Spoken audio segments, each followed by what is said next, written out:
Welcome to Bobby Owsinski's Inner Circle. I'm Bobby Owsinski, and this is a show all about music production, and the music business. My guest today is industry consultant and former manager Mike Gormley. But first of all, let's talk about Spotify video. Yes, Spotify will now stream video, but it's not for the reason that you think. It's not going to be user-generated videos, music videos, anything like that. Just listen to the partners that Spotify has for their videos. ESPN, Condé Nast, Comedy Central, BBC, NBC, HarperCollins, and Vice Media. What does that sound like? Well, if you guessed advertising, you're right. The reason why Spotify wants to stream video is so that it can add commercials to your music streams. Again, if you're listening on an audio-only player, the video stream won't matter so much, but if you're listening to it with a PC and the online app, then of course you're going to be streamed a commercial. Now, why do they want to do that? Well, the fact of the matter is that out of all the forms of online advertising, the most lucrative is video advertising. And that's why there's so much of it on YouTube. And that's why YouTube makes so much money. And that's why musicians, artists, bands on YouTube make some money as well. It's because video advertising really works. Now, Spotify is trying to make money for the first time because it has a big debt, and it's getting deeper in debt as it just got a $500 million capital raise and is going for another $500 million as well. So Spotify has to make some money, and the best way they think they can do that is by streaming video. So if you're a Spotify user, expect to see some commercials pretty soon. On a related topic, there's a new streaming service out there that's kind of interesting. It's called Curmusic, C-U-R, Curmusic. What's interesting about this is it's a pay-only service, but it's cheaper than everyone else. So for instance, it's usually either $0 per month, free tier, or it's $9.95, $9.99 per month on the premium tier.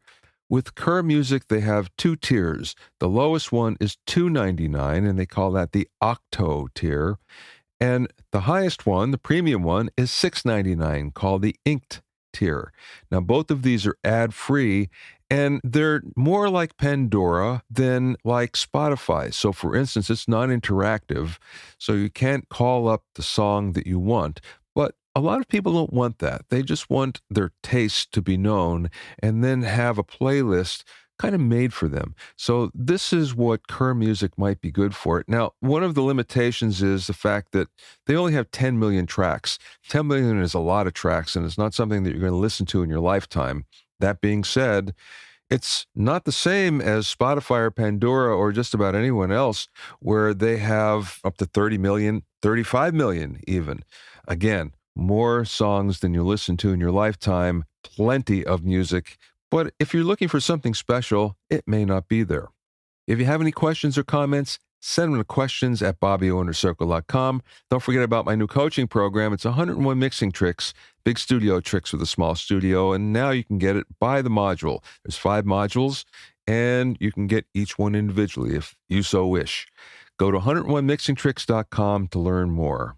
Guitar Center is back in the news, and it's never good news for this company. Of course, last year, 4 stores tried to unionize, and the big problem there was even though they voted the union in, Guitar Center really hasn't recognized it. And because of that, because they haven't negotiated with the union for contracts with their employees, there's been a host of lawsuits against GC because of that. Well, because of the lawsuits happening, last week GC suddenly went to their employees in these 4 stores and they handed them a form to sign. And the form basically said, when you sign, you cannot sue us anymore. Now we're subject to arbitration. Arbitration almost always goes to the side of the employer, not the employee. What's more, GC basically said to the employees, sign this or you're fired. So obviously that's not a very good way to treat your employees. And there aren't many of the good employees left because GC has been trimming the tree, so to speak. They've been getting rid of people for quite a long time, and guess what? They may be getting rid of a lot more real soon. One of the big problems that Guitar Center has is they're swimming in junk bonds. There's more than $1 billion, that's with a B, $1 billion in a balloon payment coming up soon. The problem is they don't have the money to pay for it. And an even further problem by this is the fact that there's virtually no hope of refinancing or even of Chapter 11 restructuring. Back a few years ago, GC underwent round after round of financial engineering, mostly to make money for the hedge funds that bought in, but also to keep going. And guess what? Junk bonds aren't worth anything anymore. There's no more hope of refinancing or restructuring or doing any of that because now the market has seen through the financial engineering. So the time may be up for GC pretty soon. Basically, Guitar Center used financial engineering instead of a strong business model in order to stay afloat.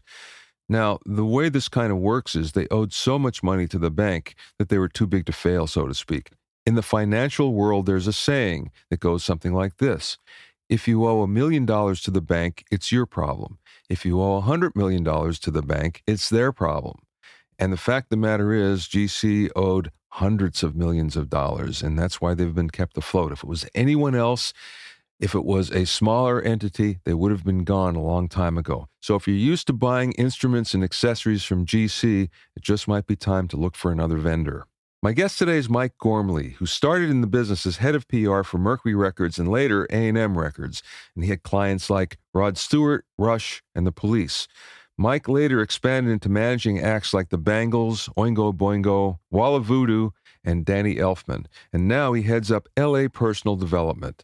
I spoke with him via Skype from his home in Los Angeles.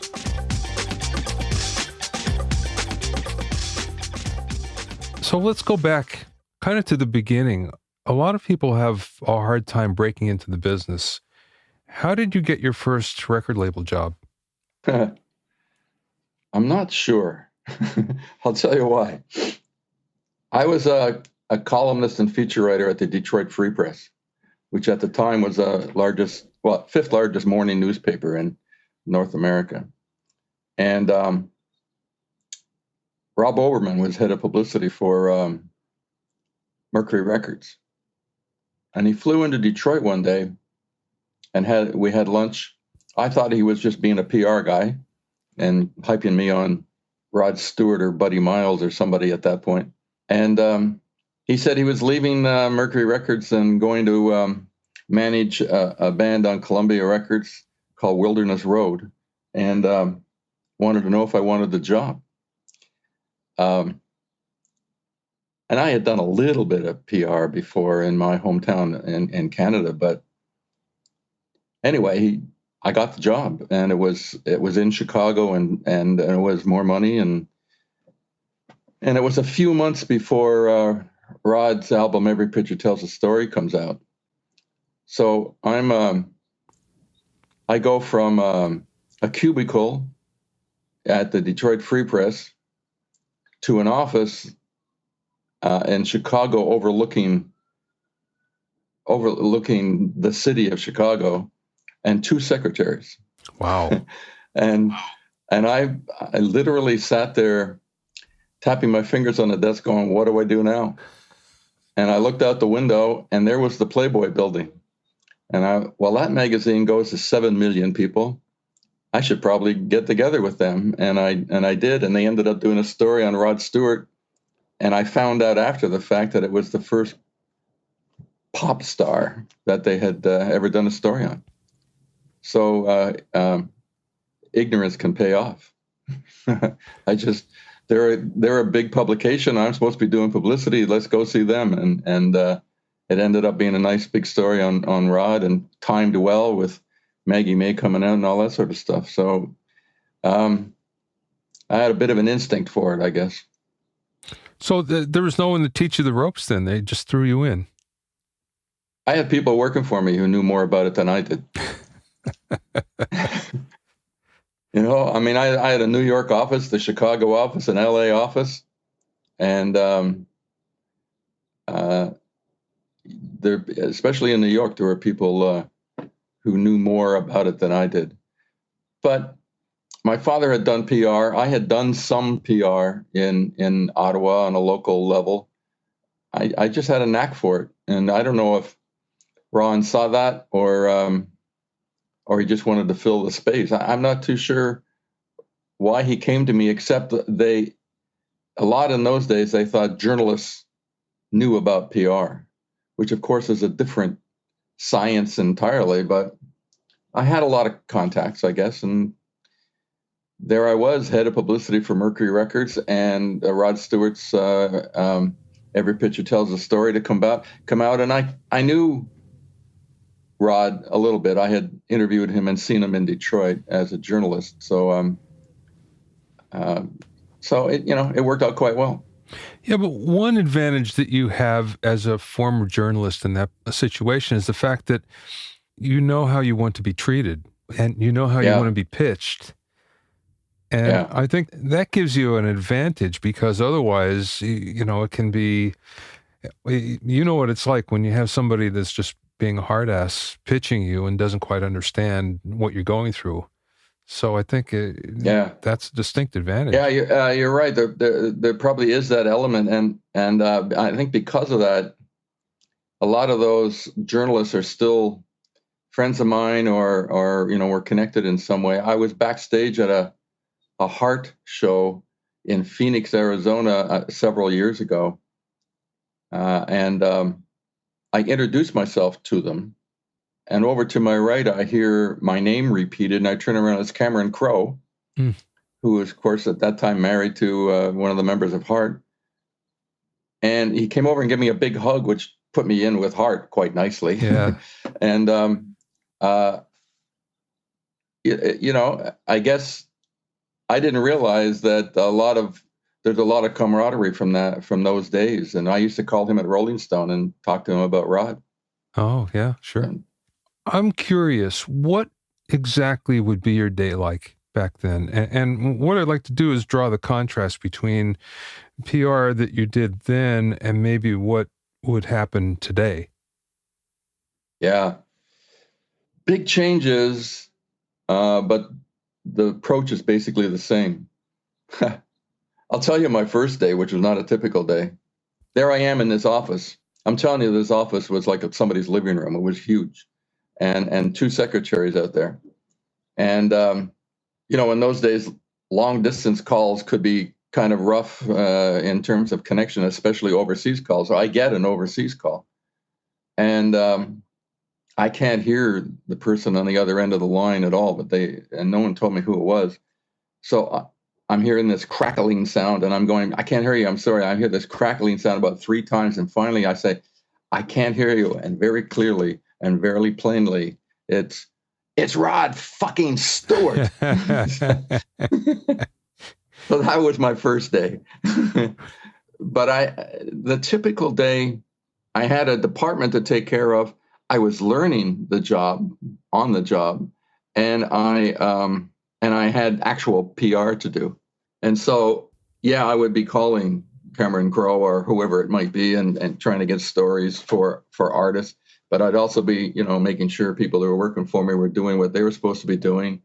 And we had at Mercury Records in those days, you were expected to be in at 9:00 and work into the night. I wasn't used to that. I was a columnist in a major newspaper. I would arrive at 11. It took me a while. It actually physically changed me for a while to have to get up early and actually be somewhere at 9:00.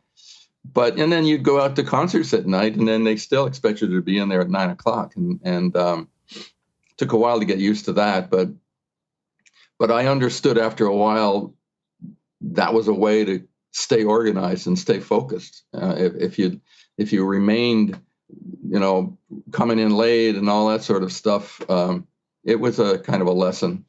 But you were there early, and you often had meetings late in the day, and I learned from a lot of people around me. And what I did during the day was get on the phone and get interviews with people. I would see bands going into certain cities, and I'd have a Rolodex and call the local publication and maybe a morning TV show I wouldn't normally call radio stations, but sometimes for interviews, I would.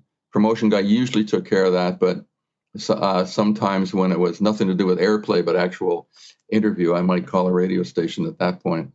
And then I try to be innovative. I actually got airplay on some R&B stations, as they were called then, on Maggie May, inadvertently, because I quoted the lyrics, and in the lyrics was a reference to playing pool, and for some reason they liked that, and they started playing the record.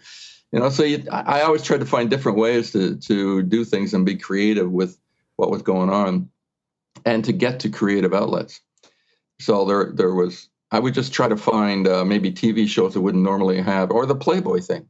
Mm-hmm. I just went over there and they did a story on Rod, and I just didn't care, nor did I really know at that point that they didn't do pop artists. Shows you how much I read Playboy then. Yeah. They did mainly jazz. So I just found other ways of doing things. But today, there's so many outlets. There's bloggers, and it just goes on. There's online publications. There's podcasts like yours. There's so much going on that you get people being publicists, being specialists in certain areas. I got a call today from a friend who has started a company that's catering to online radio stations strictly.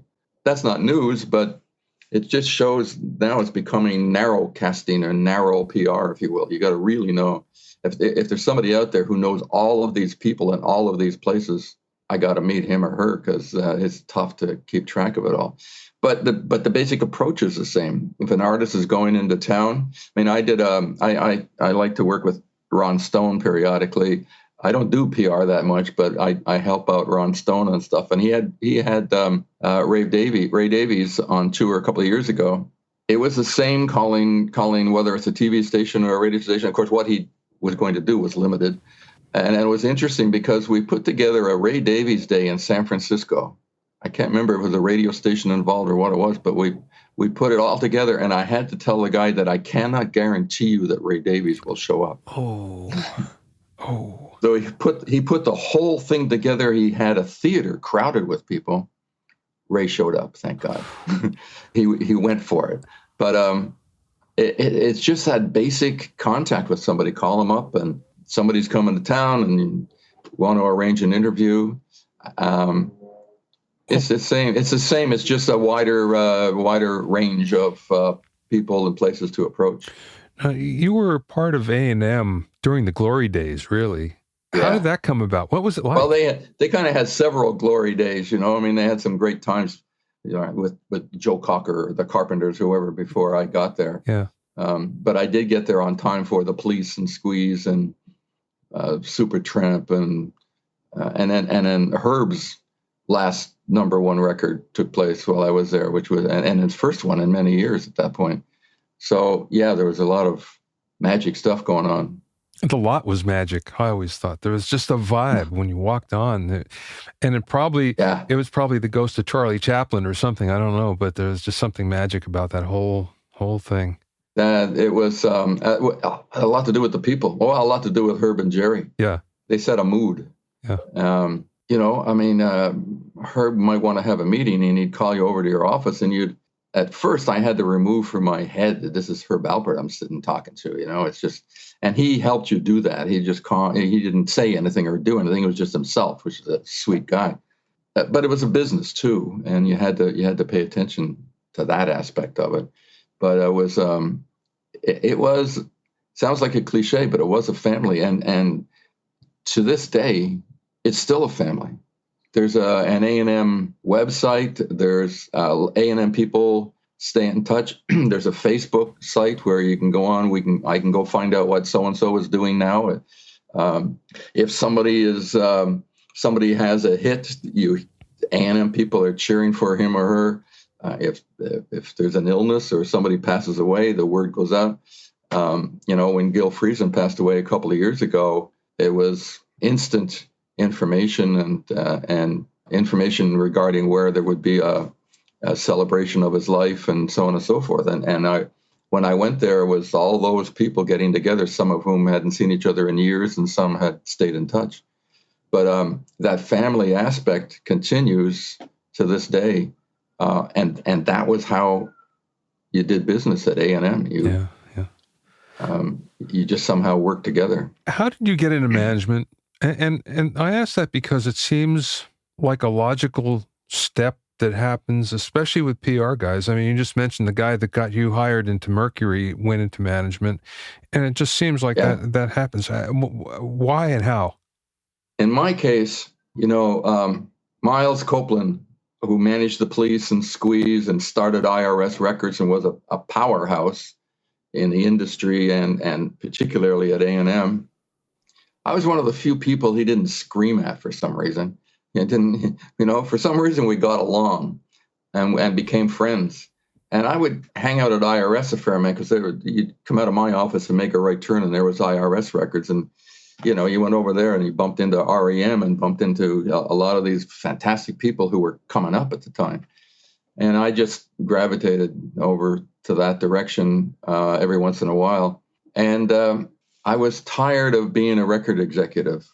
I was tired of being not as creative as I wanted to be and running a fairly large department. I wasn't excited. I was excited about the music and, as I said, the people I'm working with, but the job itself wasn't that satisfying, and Miles knew that. So he just came to me and he said, look, at that time he was still living in London. The police their career was skyrocketing, and it hadn't peaked by any means. It was just skyrocketing, which means he had no time for almost anything other than the police. But in the middle of that, he signed two bands. He started a company in LA, a management company, and he signed Oingo Boingo and Wall of Voodoo. And so he came to me and he said, why don't you come over and, you be part of management for those bands and anybody else we sign, run the U.S. office, if you will, for his, it was a separate management company than what he had for the police. So it sounded good to me and it turned out to be great. And so I started in about, I think it was 1983 or something, started with Oingo Boingo and Wall of Voodoo. And about 6 months later, we signed the Bangles. And that's what I did for the next few years, those three bands. And that's how I got into management. I did this in my career a lot. I did things that I didn't really know how to do. And I remember sitting at my desk and Wall of Voodoo was about to go on tour and we had to put a tour budget together, which I'd never done.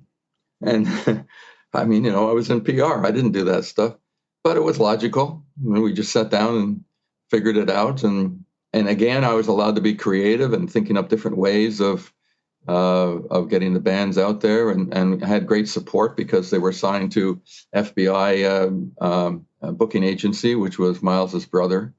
So we ended up having the police, and then we had IRS Records and an FBI booking agency and LAPD management, and it was all connected, but separate companies. Our one connection was Miles. So I had that kind of support. But Miles threw me in a deep end of the pool. There's no doubt about it. But fortunately, I had enough fortitude and experience that it didn't scare me. It was just new and interesting. And they were young bands, so they were working with me. At that point, Oingo Boingo would sell out the whiskey, which isn't bad, but it isn't what they ended up doing. Yeah. Wall of Voodoo was relatively new. The Bangles, when we met them, were called the Bangs and changed bass players in the midstream. So that was a rather infancy kind of approach. So, and then over the years in my office, people would be wandering in. I remember Adam Ant would come over and hang out, and guys from Chili Peppers would come over. I remember them telling me that they finally found a name, Red Hot Chili Peppers. And I remember thinking, wow, what a weird name. But, it was an interesting and very creative world. Wall of Voodoo was a very creative band. And people kind of think Stan Ridgway was that, and he was a very definitely creative guy, but it was the band that did that. And so it was great fun developing these bands and getting them going. And the first thing I did, though, was interesting. I went into, Gil Friesen was the president of A&M. And when I left A&M, He was my immediate boss, and the first thing I did was go to A&M and get Oingo Boingo off the label. And I had a meeting with Gil, and I knew he didn't particularly like them, and they weren't selling tons of records. So we left with a $400,000 debt or something like that, and signed them to MCA. That was the first thing I did as a manager. Miles was off with the police and off in London, so I was on my own to a great degree. But again, had good friends around me and got to know his staff in England. Great people. It was good times. And we had a lot of success. Yeah, definitely. How would you contrast management then and management now? Well, in my case or our case, people started talking about how important the manager was becoming because the labels weren't developing artists anymore. And so it was up to the management company to take new artists or medium level artists and expand their careers and so on. That didn't strike me as new. That's what we always did. When I'd sign a band to a label, I would say our work has just begun. Getting signed to the label is not the answer. Ignore the label. You're signed to the label. We'll make use of them when the time comes. Right now, we got to make sure we tour, make sure you make new music, make sure we're doing what we were doing when we were independent. Because when the Bangles signed to Columbia, for example, they'd already toured the country a couple of times. They were appearing in a lot of magazines, which had a level of more then than now, I guess. And they had raised their profile a great deal. So when we signed to Columbia, first off, we didn't even know David Kahn was looking at us, and Peter Philbin. We didn't even know they were scouting the band. We were going along our merry old way and touring with English Beat and whoever it might be, and carrying on. So when they came along, it was a bonus, but we had our own thing going, and we stayed with that. Whatever the label can bring to the party, great, but we're going to act like independents, and that's the way it goes now. Is now you have to develop the artists and work out all the possibly touring and maybe their own label or act like they're on their own label. We did that. We did that with Walla Voodoo was on IRS, so that was like an in-house thing in a way. Oingo Boingo was its own animal, and we built them up and presented them. I don't mean to remove label people as if they were inconsequential, but they were. But we came into the deal knowing what we wanted to do and where we wanted to go and how we wanted to get there. So it's kind of the same today. But I don't know how many people were doing that back then. I mean, a lot of people would sign the labels and go, "Okay, take me to the top." Yeah. And you couldn't do that. You had to come in with some ideas. So we've been doing it all along. It's just more prevalent now. And ironically, just on a new client of mine, I approached a couple of labels just today, smaller independent labels, because I still believe a label can get you a certain national, international profile that you might get yourself, but it's going to take a longer time. So there's certainly aspect to the labels that's really good for an artist, but then there's an aspect to a label that can be really tough for an artist. So you just have to think for yourself and look at the label as a partner who's going to help you get to where you want to go. You can't go in there expecting them to tell you what to do, nor should you let them tell you what to do. You got to have your own goal. Yeah. It seems like it's a lot more difficult to break an artist these days for many reasons, but one that I can think of that keeps on jumping out at me is the fact that there's so many fewer places to actually go and gig than there used to be. Very tough. It's very tough. I don't book dates per se, but I have friends out there. If I have an artist that wants to go on tour, I'll give them a suggestion as to what he or the agent should call. There are so many artists that makes it more difficult. But I may suggest a place here and there, and I'll find out the place closed last year. Yeah, it's just not uncommon to come across that. It's sad on one level, but there's still a lot of places, and I mean, I feel really optimistic in a lot of ways about the way the business is now. It always was difficult. Now it's difficult in a different sort of way. And I'm talking about I'm not in the hip hop world or the rap world. So what I'm referring to is more rock, more alternative, independent artists, that kind of thing. There may be more places for artists like that. There may be, because you can play smaller clubs for a while and then build up. You don't have, the pattern in the past was start out with playing some clubs and then hopefully get on some bigger gigs. And meanwhile, you're getting on the radio, and if they're getting on the radio in Chicago, you get there as fast as you can and do a show. And you build. There were steps you could take. Now there's steps, but they're all over the place, and there's fewer of them. And it's not that it was a formula back then, but at least you had guidelines, and the guidelines now are being made difficult by, as you mentioned, fewer places to go and just be in front of people. And being in front of people now is the main thing. Yeah, I don't think that's ever changed. Yeah, I'm working with a great little band in Dallas called Moonwaves. They're young; they're 18 years old.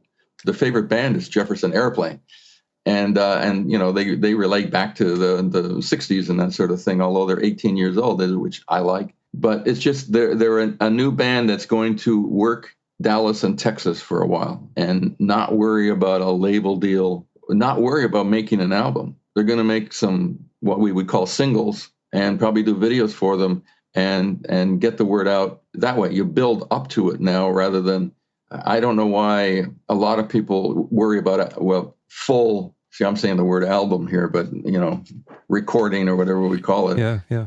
No, it's still valid. Yeah, but it's 11 or 12 songs. You don't have to do that anymore. You can if you want, but you can do 2 or 3 songs and get and build up a following and then deliver a full album to that fan base who's already there waiting for you. That's the way it was in the 50s and the 60s, where you only could do a couple of singles, and if they were successful, then you got to do an album. So way different. I just finished reading, I got for Christmas Peter Gormley's book, The Man Who Invented Rock and Roll, the story about Sam Phillips.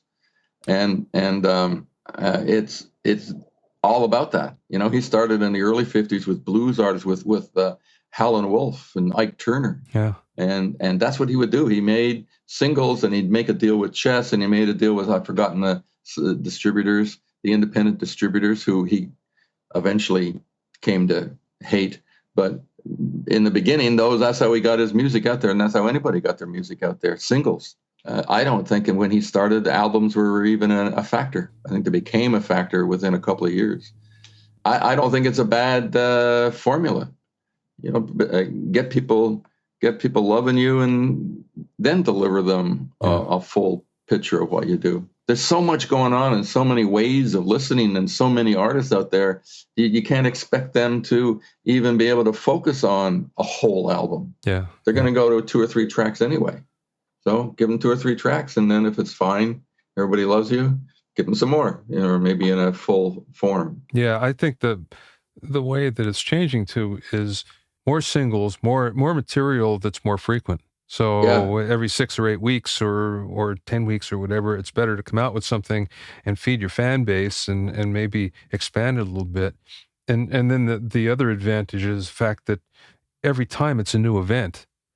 So if you put an album out that's one event and whatever the single is, and if you do 10 songs that are singles, that's 10 events, and plus the album, that's 11. So, it seems like it's a better way to do it, I would think.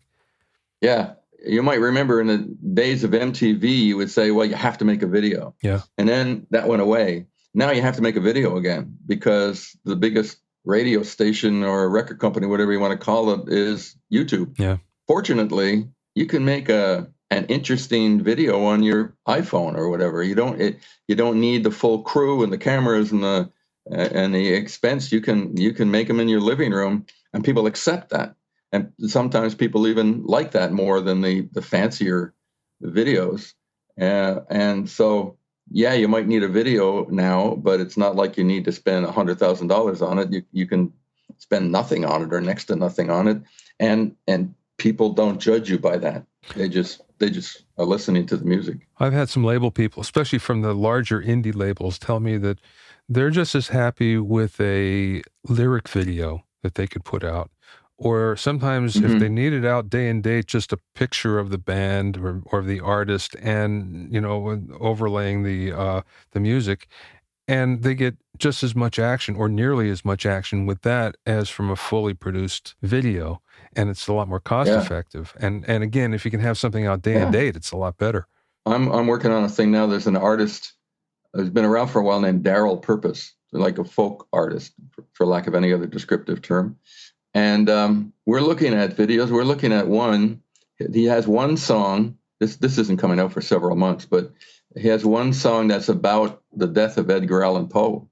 And I happen to have a friend who's made a beautiful film about Edgar Allan Poe. So next week we're going to sit down and we're going to use pieces of the film as the video for the song. And we may or may not put Daryl in there somewhere. It may not matter. But that's what earlier about being creative. You find ways of doing it.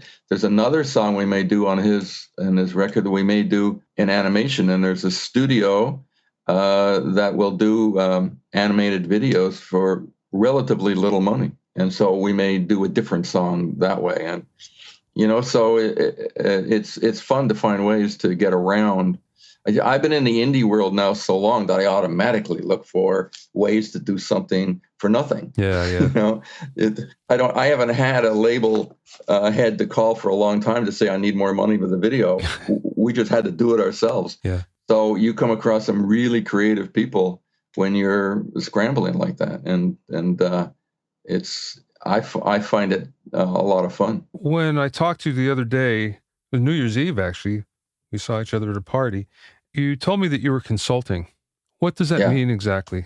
The full management approach is almost you're a member of the band in a way, and you're suffering along with the band, and I find consulting to be a little more organized, and I can come up with ideas and I can suggest connections, but I'm not necessarily chasing all over the place trying to find those connections. I can say, okay, here's what you do, and here's who you call, so it's a consulting and supporting. I guess it's kind of a fine line. It just isn't as time consuming. It isn't as emotionally consuming. Although every artist I break a leg for, but there is a subtle difference, and it's just not quite as all encompassing as what management used to be. No, I get it. Makes perfect sense. And it goes along with the indie thing. So you're an indie artist, and here's what you need to do. But I think I can help you do that, as opposed to, here, I'll take over your career and we'll go off and rule the world. Yeah. It's almost impossible to do that now unless you've just got a huge organization behind you with a lot of money. So in the indie world over here, us in the indie world have to find ways to make it work. And so I'm there to help people make it work or find ways to make it work, but I'm not on the bus with them, or the van or the station wagon or whatever it might be. Yeah, I hear you. Last question. What's the best piece of music business advice that you either learned along the way or someone imparted to you? One aspect of it is don't give up. And a lot of people say that, it's a little bit of a cliche, don't give up. And it's really, really difficult to not give up sometimes. It can be just heartbreaking what can happen to an artist of any kind, musician or otherwise. And the rejection that can happen, I hesitate to use the word failure, because, it's just not a failure when somebody hands you, or these days sends you a link to a song they've written. The guts it takes to reveal that, it just think about it. Just do it sometime. Go ahead, write some lyrics and send them to a musician sometime and say, can you do this? It is, and I've done that more for the fun of it than anything. But when I actually was sending the lyrics to somebody, they could write back and say, you're an idiot. You know what I mean? Yeah. You're revealing your soul when you just hand over, and whether it's good or bad, you have done that. And rejection is good. It's almost automatic, except on rare occasions. So you got to just keep on going. You got to just not give up. If you truly, truly believe in what you can do, something's going to happen. But the motto of my company is activity breeds activity. If you do nothing, nothing's going to happen. But if you do something, you don't know what, you don't know where, or maybe you do, something's going to happen. I would take artists to functions, to parties or whatever, and we'd leave and they'd say, well, why did we go there? And I would say, I don't know, but I'll tell you when it happens.